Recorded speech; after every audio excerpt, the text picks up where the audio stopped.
আসসালামু আলাইকুম ওয়া রাহমাতুল্লাহি ওয়া বারাকাতুহু। প্রিয় সৌদি প্রবাসী ভাইয়েরা, আজকের এই ভিডিওতে আমি আপনাদেরকে খুব সহজেই শিখিয়ে দিব কিভাবে ফ্রিতে আকামার নাম্বারটি তুলতে পারবেন।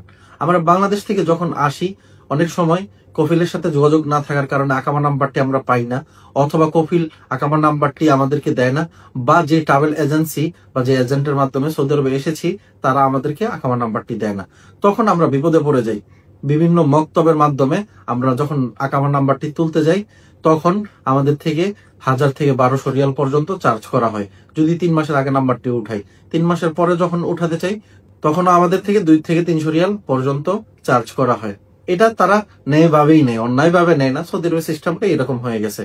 আর কথা বাড়াবো না, শুরুতে আমি আপনাদেরকে দেখিয়ে দিই কিভাবে আকামা নাম্বারটি আপনারা বুঝতে পারবেন হয়েছে কিনা, তারপর তা নিয়ে বিস্তারিত আলোচনা করব।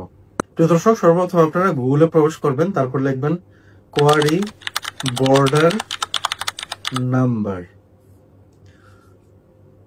তারপর এখানে দেখতে পাচ্ছেন আপশির লেখা আছে, আপশিরের যে ওয়েবসাইট তার নিচেই লেখা আছে কোয়ারি বর্ডার নাম্বার। এইখানে আপনারা খুব সহজেই ক্লিক করে প্রবেশ করবেন। অনেকের আরবি করা থাকতে পারে বা ইংরেজি করা থাকতে পারে, উপরে আরবি ইংরেজির অপশন আছে, সেখান থেকে আপনি ভাষাটি কনভার্ট করে নেবেন। তারপর নিচে যে অপশনটি আছে নন জিসিসি সিটিজেন্স, এইখানে ক্লিক করে প্রবেশ করবেন।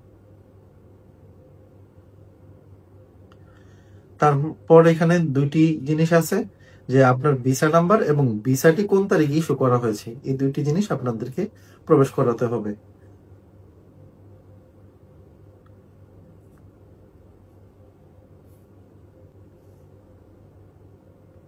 তারপরে হিজরি না দিয়ে নিচের অপশনটি সিলেক্ট করবেন, অর্থাৎ খ্রিস্টাব্দ।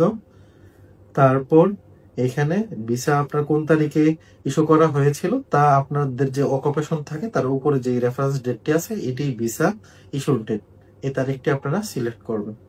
তারপরে এখানে ক্যাপচা কোড থেকে আপনারা কোডটি প্রবেশ করাবেন। তারপরে ইনকোয়ারিতে আপনারা ক্লিক যখন করবেন, তারপরে আপনাদের সামনে আসবে you have done the transaction successfully. যে ব্যক্তির তথ্য আমরা এখানে অনুসন্ধান করলাম তার আকামা নাম্বার উঠে নাই, যার কারণে এখানে বর্ডার নাম্বারটি শো করছে। যাদের বর্ডার নাম্বার শো করবে না, আপনারা বুঝবেন যে আপনাদের আকামা নাম্বার হয়ে গেছে। আবারও বলছি, আমি আরেকজনের তথ্য দিয়ে আপনাদেরকে দেখাতে পারতাম, কিন্তু অনেকের সময় অপচয় হবে। সহজে বুঝেন, যারা এই অপশনে গিয়ে ভিসা নাম্বার এবং ভিসা ইস্যুর যে ডেট নাম্বারটি আছে তা দেওয়ার পর, যদি সবকিছু সঠিকভাবে দেওয়ার পর আপনাদের এইভাবে you have done the transaction successfully লেখা আসে, তার মানে আপনার আকামা নাম্বার হয় নাই। তাহলে আপনারা আকামা নাম্বার হওয়া পর্যন্ত অপেক্ষা করুন, কফিলের সাথে যোগাযোগ করুন, বাংলাদেশে এজেন্সির সাথে কথা বলুন। আর যাদের হয়ে গেছে, যারা কফিলের সাথে যোগাযোগ করতে পারতেছেন না, তারা কি করবেন এখন আপনাদেরকে বলে দিচ্ছি। সিস্টেমে যখন আপনি ভিসা নাম্বার এবং ইস্যু ডেটটি দিয়ে চেক করবেন, যখন আপনার হুদুদ নাম্বারটি আসবে না, তখন আপনার বুঝতে হবে যে আপনার আকামা নাম্বারটি আপনার কফিল তুলে ফেলেছে। যখন আপনার কফিল আপনার আকামার নাম্বারটি তুলে ফেলেছে, হয় আপনি কফিলের সাথে কোনোভাবে যোগাযোগ করতে পারছেন না, অথবা কফিল আপনাকে নাম্বারটি দিচ্ছে না, অথবা আপনার এজেন্ট আপনাকে নাম্বারটি দিচ্ছে না, তখন আপনারা কি করবেন? যে কোনো একটি মক্তবে যাবেন। মক্তবে গিয়ে বলবেন না আপনার আকামা নাম্বার দরকার, বলবেন আপনার একটি জাওয়াজাত পেপার দরকার। কি বলবেন? আপনারা বলবেন জাওয়াজাত পেপার দরকার। আর আপনারা সকলেই জানেন একটি জাওয়াজাত পেপার উঠাতে 80 থেকে 100 রিয়াল পর্যন্ত সর্বোচ্চ খরচ হতে পারে। যখন আপনারা জাওয়াজাত প্রিন্ট তুলবেন, তখন দেখবেন সেখানে জাওয়াজাত প্রিন্টে আপনাদের আকামা নাম্বারটি থাকবে। সৌদি আরবের বিভিন্ন খেদমা মক্তব যেখানে আছে, তারা কিন্তু আমাদেরকে বিষয়টি জানায় না। এই কারণেই জানায় না, 100 রিয়াল তারা কামাই করবে নাকি আপনার থেকে 1000 রিয়াল কামাই করবে। অনেকে হয়তো জানে না, অনেকে হয়তো জানায় না। কারো সমালোচনা করছি না, সৌদি আরবের সিস্টেমটা এরকম হয়ে গেছে।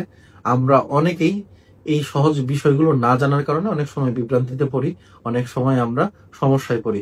ভিডিওটি বন্ধুদের সাথে শেয়ার করবেন।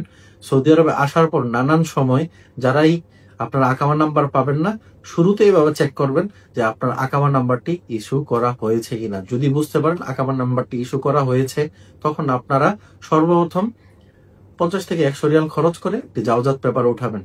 আশা করি 99% ক্ষেত্রে আপনারা আপনাদের আকামা নাম্বারটি পেয়ে যাবেন। আর বাকি 1% সেটা অনিশ্চয়তা বলা যেতেই পারে। সবাই ভালো থাকবেন, ভিডিওটি বন্ধুদের সাথে শেয়ার করবেন, এবং সৌদি আরবের আর কোন কোন বিষয়ে জানতে চান তা কমেন্ট করে আমাকে জানাবেন। আমি চেষ্টা করব আমার সীমাবদ্ধ জ্ঞান থেকে আপনাদেরকে ক্ষুদ্রতম জ্ঞানটুকু বিতরণ করার। সবাই ভালো থাকবেন, আল্লাহ হাফেজ।